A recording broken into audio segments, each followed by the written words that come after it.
Hello everyone, this is Bonus and today's video is all about stir custard. Every single thing in detail. Usually is always in detail. And here I have explained that what exactly is stir custard and what are the things actually comes under stir custard. It's not about the stoppot making process or double boiler. Actually, this video is more into understanding that what are the sauce and what are the pastry, cream, curd come under stir custard, and this is the only one process that what we have to follow, right? So let's figure it out this session. And yes, don't forget to subscribe. A lot more video coming up, and also this is a series, so I have already make a playlist where you can just click and you can see every single thing about the cream, custard and sauce, right? Stay tuned. Here we go and start the session. Let's go little in depth. When it comes to stirred custard, we have a two-way, which is a stub top, and second we have a double boiler. These are the two ways where stirred custard been made, right? This is a stub top, and second we have a double boiler. These are the two ways where stirred custard been made, right? This is the only option, right? Here we go. Let's figure out what are those. First is the pastry cream, in French called crème pâtisserie, right? Means crème pâte. Also you can say ingredients used in pastry cream are milk, yolk, butter, sugar, starch and vanilla. It's optional. It's totally depend on you that what kind of a flavor you want to use. If you go for this, you can easily, right? And can use cream. It's going to be more into a richer side. Clear with this? See, the thing is, it's totally depend on you that what kind of a thing you want to sell and what kind of a thing you want to make for your own, right? If you want to replace the milk with cream, you can. It's going to be more into more like fat content going to be increased, silky, smooth. All the way the pastry cream will change, right? You get my point? More and more richer. So the mouthfeel is going to be very different when it comes to milk and cream. Everybody knows that cream has a more in fat percentage than the milk. Clear? So here we go. Egg whites, optional again. If you want to use whole egg, you can. But if you go for the whole egg, so the end result is going to be light product because you are entertaining the egg whites there. So egg whites has water and a lot more things which gonna dilute your pastry cream. If I see, so it's gonna dilute. But when it comes to yolks, it's totally rich. Again, gonna be more and more richer side.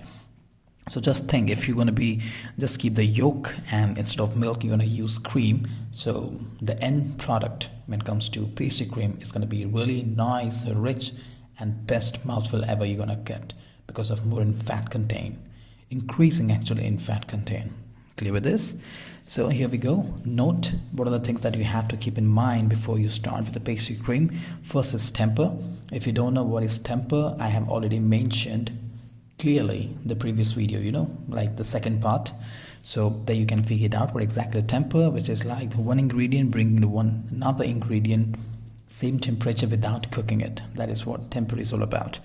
Then we have a quick boil, alpha amylase. A quick boil is necessary because we have alpha amylase, that's called whipping effect. This is also, this too I have already explained in detail in part 2. Don't miss. If you haven't seen, just go or check my description, is there, the link is already there. And the pastry cream can also be flavored with chocolate, liquor or fruit puree. After making pastry cream, you can just add some of this, and yep, here we go, completely changed. Let's figure it out the next cream, which is vanilla custard, also known as English cream, right? And also creme anglaise, and this comes under custard sauce. Here we go, custard sauce. Clear? Let's figure out the ingredients. For creme anglaise is milk or cream, egg yolk, sugar, vanilla beans. These are the 4 ingredients that what we generally use for creme anglaise, the rich classic creme anglaise. Clear? Can be used stove top or you can use double boiler. It all depends on you how you want to make it. This is gonna be light and fluffy because more into air incorporating, and when it comes to stove pot it's gonna be a little denser, right? But the thing is here, nothing is gonna be go denser.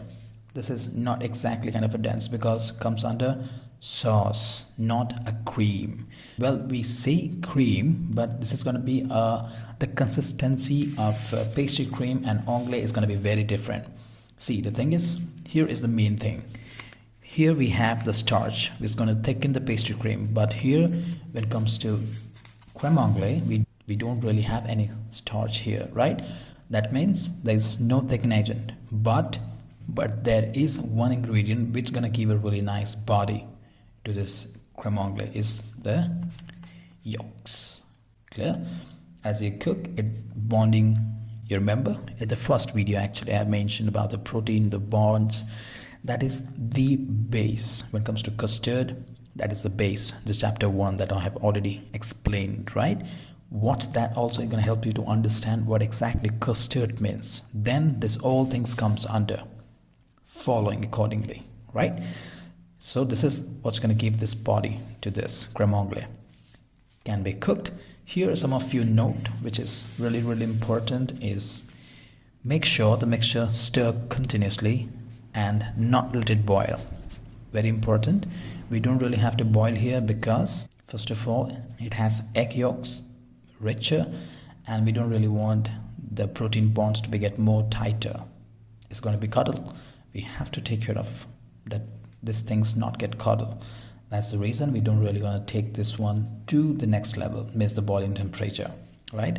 And or else it will cuddle. Here we go. You can see let it boil or else it will cuddle. As simple as that. Clear with this?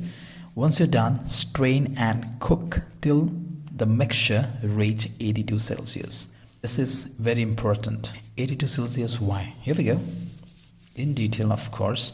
82, why? The bacteria Salmonella, which is present in the egg. So this bacteria dies above 80. That's the reason we're just gonna go for a quick reach to 82. So the bacteria Salmonella will die, which is present in the eggs. That reason we don't want that bacteria to alive and create any problem to our body. That's the reason we'll take to 82 Celsius degree. And yep, here we go. Die. Clear as that. Clear with this? Lovely. Should be smooth and thick enough to coat the back of the spoon. Should be smooth and thick enough to coat the back of a spoon. This is the consistency that I'm just telling you. So if you feel the sauce is nicely done, how to figure it out? The spoon will get coated nicely. So you can see the back of the spoon, one line and done. Not supposed to be runny. When you wipe the spoon from the back, one finger, it will stay. And that means your creme anglais is perfectly ready. Done with creme anglais. Let's figure it out next. Next we have a pastry curd. What exactly pastry curd means? Here we go. Let's do it.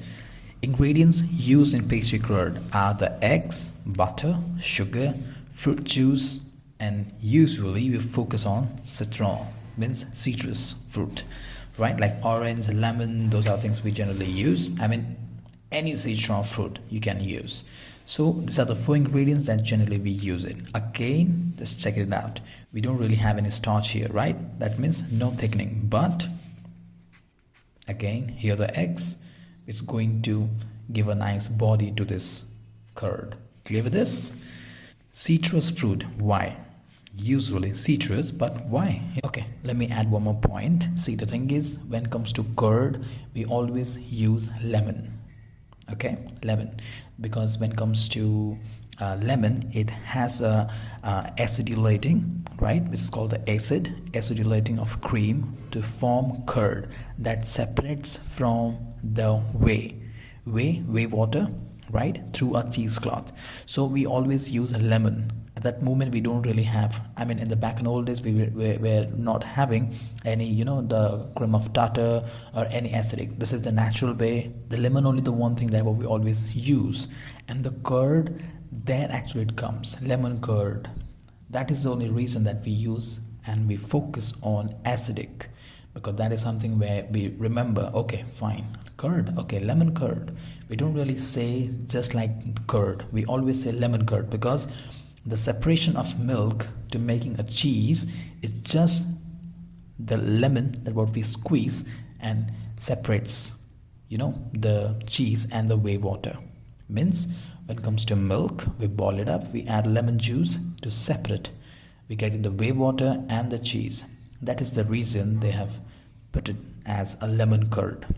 There's another way that why we use citrus food is because the curd is usually flavored with something citrus always. Okay, that is the only reason citrus food. Next, the quantity of sugar used to form the egg and butter emulsion. Here the eggs and the butter go to emulsion and give you really nice pastry curd to you. Clear with this? Here we go. Curds are not eaten on their own. First of all, it's not just eaten on their own. There's going to be pour in something, right? Most common curd is lemon curd. Lemon curd, you heard of tart, and here we go, passion fruit curd. So different flavor curds can be made by replacing lemon juice with different acidic fruit purees or juice.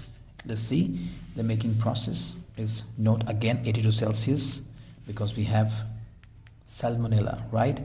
To make them die 82 have to.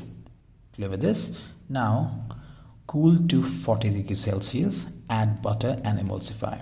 Always whenever you want to add butter, that moment you have to bring the pastry curd, withdraw from heat, bring to 40 degrees Celsius and then add butter and use the emulsion blender, right? Use the emulsion blender to blend them nicely. Give you a nice shine pastry curd. Another note, ensure the butter emulsifies with fat present in the eggs. Here we go. This is the two things we are going to emulsion and give you really nice, a rich shine pastry curd to you. The end result.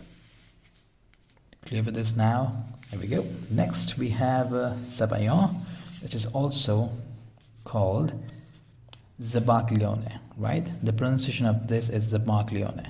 So G is a little silent, and this is an Italian word, which is zabaglione. Clear with this? A foamy stirred custard. When it comes to foamy stirred custard, then of course it's going to be double boiler, right?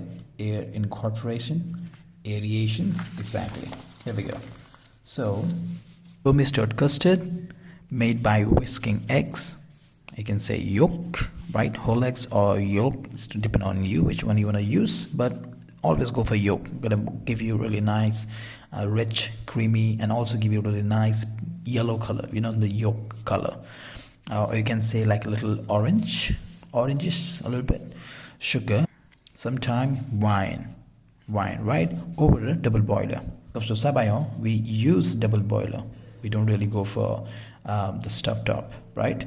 Double boiler till the egg coagulate and thicken. Coagulate means the protein, the bond, right? Make sure.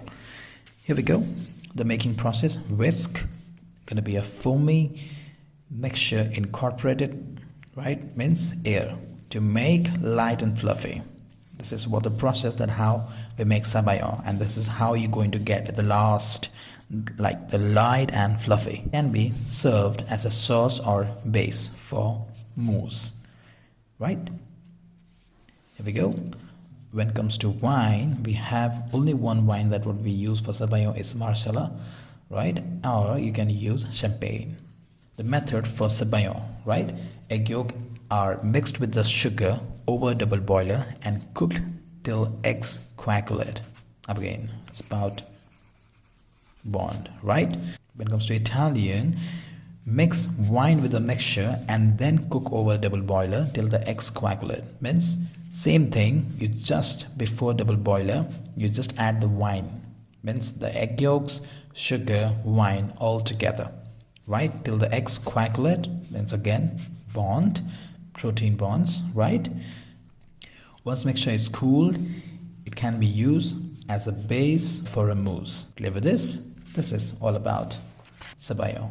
Clear with this? So this is all about the stir custard in detail of each See you in the next informative video. And yep, don't forget to subscribe and hit the like button and press on the bell icon so you will get all the notification whenever I upload the informative videos, right?